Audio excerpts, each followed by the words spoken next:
Imagine your deepest, darkest fears rising up around you. With nowhere to turn, the only option is to walk straight through. This is what visitors can expect when they come to Rise, an immersive walk-through haunted house tour located right here in Tickfall, Louisiana. So let's go check it out. If you find yourself having car troubles or need to stop for an emergency while crossing the causeway, it's important that you turn on your hazard lights and get to a shoulder or crossover immediately.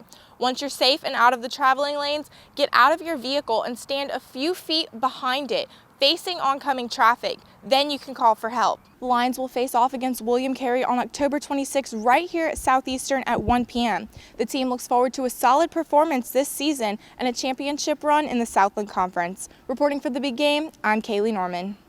Thanks, Chris. As you can see, I am definitely in the Christmas spirit this morning here in downtown Hammond as I'm speaking with Chelsea Tallow, the Executive Director of Downtown Hammond Development District. So Chelsea, tell me a little bit about some of the events that are going to be happening between now and Christmas here. As of Wednesday, April 15th, Livingston Parish had 129 cases of COVID-19 and 4 deaths.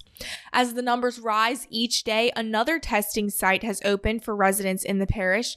Lake Urgent Care in Denham Springs is now administering COVID-19 tests for residents with a physician's order. This now is Livingston Parish President Leighton Ricks. President Ricks, thank you for joining us. My pleasure. Thank you for having me. So we're over a month now into the effects of the coronavirus in Livingston Parish. What is your assessment of the overall impact to this point?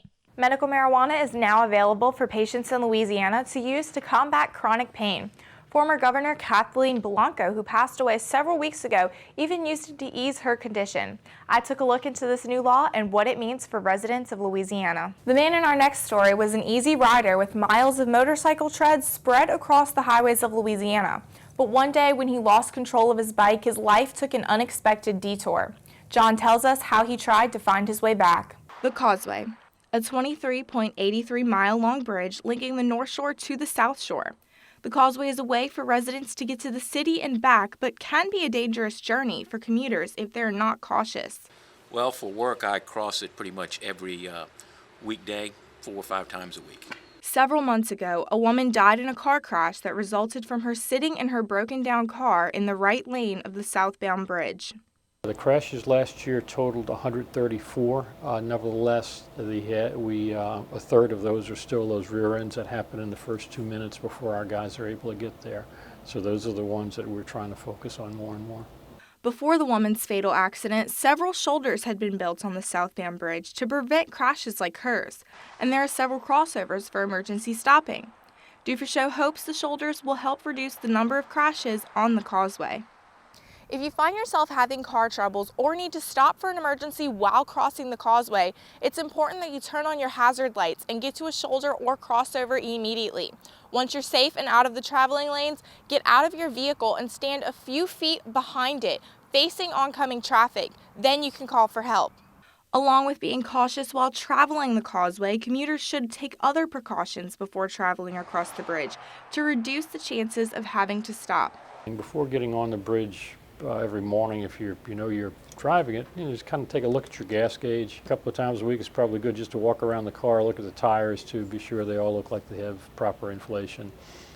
And the main message though is once you get on the bridge and you hear that clump, clump, clump of the expansion joints, pay attention. If I'm working late and I know I'm going to make a drive across the causeway, I just need to get my mind right that for the next half hour or so I need to be focused on that bridge.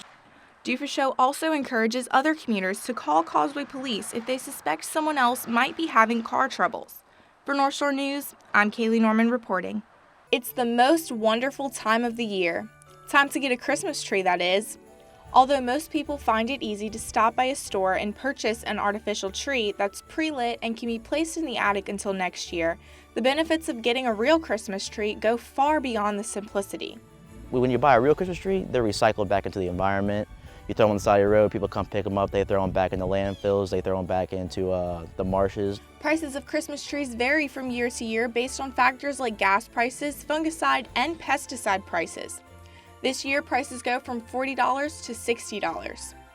Not only are you contributing to the environment by purchasing a real Christmas tree, but the whole process of looking for the perfect one, chopping it down, and bringing it home makes for a memorable experience. Christmas tree shoppers are warned to measure their ceilings before visiting your local farm or stand, and keep in mind these few things while picking out the perfect one. We usually look for one that's not too tall and one that's not too big at the bottom, but one that looks like the perfect Christmas tree. I think a real Christmas tree is better than having a fake one because it gives off like a really nice Christmas scent to the house, and then plus like you want a new Christmas tree every year. Like we name our Christmas trees every year, which is pretty fun to do. As you plan to decorate your home for the festive holiday, consider taking your family to a Christmas tree farm or a local stand and loading up the car with a Leland cypress or a Carolina sapphire. Reporting for North Shore News, I'm Kaylee Norman. Making history. Last month, state agricultural regulators cleared Louisiana's first batch of medical marijuana for release to pharmacies, which ended months of delays in getting the product to patients. You had a demand first, and at the same time a delivery system was established, but we've been waiting on, and it takes time to develop these drugs and meet all of the rules, all of the laws that have been passed. And it was very, very, very stringent what the rules and requirements were. The drug was originally approved in 1978, but the Louisiana bill was not enacted until 2015, leaving many patients to take treatment and dosage into their own hands. 9 pharmacies are licensed to dispense medical marijuana across Louisiana, Willow Pharmacy in Madisonville being one of them. Louisiana joins more than 30 other states that allow the product in some form, and though it's banned at a federal level, a congressional amendment restricts the Justice Department from interfering with medical marijuana programs. As of right now, the product is available as a tincture, which is like a liquid that's dropped under the tongue or in the mouth.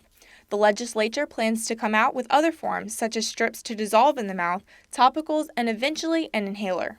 The state of Louisiana has made it illegal to do any smokables. And I think because it's a medical program and it's not a recreational program, so they wanted to make it clean and make it resemble medicine, which it should. If we're running a medical program, it should be medical grade product and taken such as. Anthony Garisco was diagnosed with glaucoma 6 years ago and takes medical marijuana. Garisco is a former state senator who proposed the first medical marijuana bill in the late 70s. He pushed for the bill after the mother of a child with seizures informed him that it was the only thing that brought her child relief. I never in my wildest dream thought that when I introduced and passed this law, this bill, that I would actually have the condition of glaucoma. LSU and Southern University are the only 2 Louisiana schools licensed to grow marijuana through the therapeutic cannabis program. So now it's interesting too. I said, you know, LSU is selling beer and marijuana. The medical marijuana law will expire in 2025. At that point, lawmakers will decide whether or not to extend the bill. For North Shore News, I'm Kaylee Norman reporting.